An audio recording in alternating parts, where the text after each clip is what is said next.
નમસ્કાર મિત્રો, ચાલો આજે હું તમને લઈ જઈશ પાટણથી લગભગ 50 કિલોમીટર દૂર એવા તરફ ગામે. તરફ ગામનું નામ તરફ કેવી રીતે પડ્યું પહેલાં તો હું તમને એ જણાવીશ. ત્યાં તરભોવનભા નામના એક રબારી રહેતા હતા. એ દાદાના નામ ઉપરથી આ ગામનું નામ પડ્યું છે તરફ. અને ત્યાં વાળીનાથ મહાદેવનું મંદિર આવેલું છે. વાળીનાથ મહાદેવ મંદિર એ મોટાભાગે રબારી સમાજનું જ માનવામાં આવે છે. એમની સાથે સાથે બીજા ઘણા સમાજના લોકો પણ વાળીનાથ મહાદેવમાં શ્રદ્ધા ધરાવે છે. જો કે મહાદેવ તો સર્વ જ્ઞાતિના છે. અને ત્યાં હમણાં જ 22મી ફેબ્રુઆરી 2024ના રોજ આપણા વડાપ્રધાન શ્રી નરેન્દ્રભાઈ મોદીના હસ્તક એમની હાજરીમાં જ આ મંદિરના શિખરનું પ્રાણ પ્રતિષ્ઠાનો મહોત્સવ યોજવામાં આવ્યો હતો.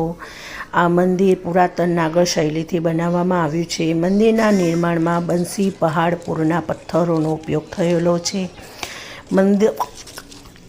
મંદિરનું નિર્માણ 1.45 લાખ ઘન ફૂટ વિસ્તારમાં થયેલું છે.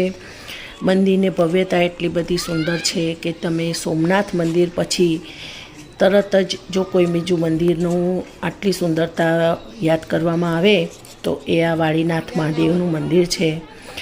મંદિરની ઊંચાઈ લગભગ 101 ફૂટ. આ મંદિરની લંબાઈ 265 ફૂટ છે અને પહોળાઈ 165 ફૂટ છે. સોમનાથ પછી બીજું ભવ્ય મંદિર જોઈએ તો આ વાળીનાથ મહાદેવનું મંદિર છે. ત્યાં ખરેખર અચૂક ત્યાં જઈને એની મુલાકાત લેવા જેવી છે. ત્યાં પરમ શાંતિનો અનુભવ થાય છે. આજુબાજુ ધર્મશાળાઓની પણ વ્યવસ્થા છે. અને મંદિરની અંદર ભવ્ય ગોળ ઘુમ્મટ અને ઝુમ્મર પણ એટલું વિશાળ છે કે તમે જોઈને તમારી આંખોને શાંતિ આપતા નહીં રોકી શકો. તમે એટલી સરસ આનંદનો અનુભવ. સાંજના સમયે ત્યાંનું વાતાવરણ ખરેખર ખૂબ જ રમણીય હોય છે.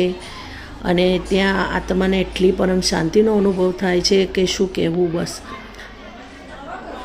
આપણે જાણીશું વાળીનાથ મહાદેવના મંદિરના ઇતિહાસ વિશે. તો તરફ ગામની અંદર તરભોવનભા મોયડા નામના એક રબારી રહેતા હતા. તે મૂળ રાજસ્થાનથી આવ્યા હતા એટલે અને તેમના કુળદેવીમાં ચામુંડા હતા. એટલે તે અવારનવાર ચામુંડા માતાના દર્શન કરવા રાજસ્થાનમાં આવેલા સુંધા માતાજીના મંદિરે જતા હતા.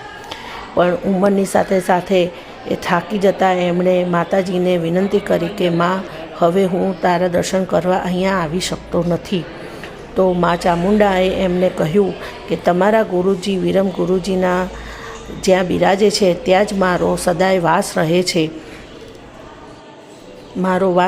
છે. તો તમે તમારા ગુરુજી જોડે જાઓ, તમારા ગુરુજીને આ વાત જણાવજો.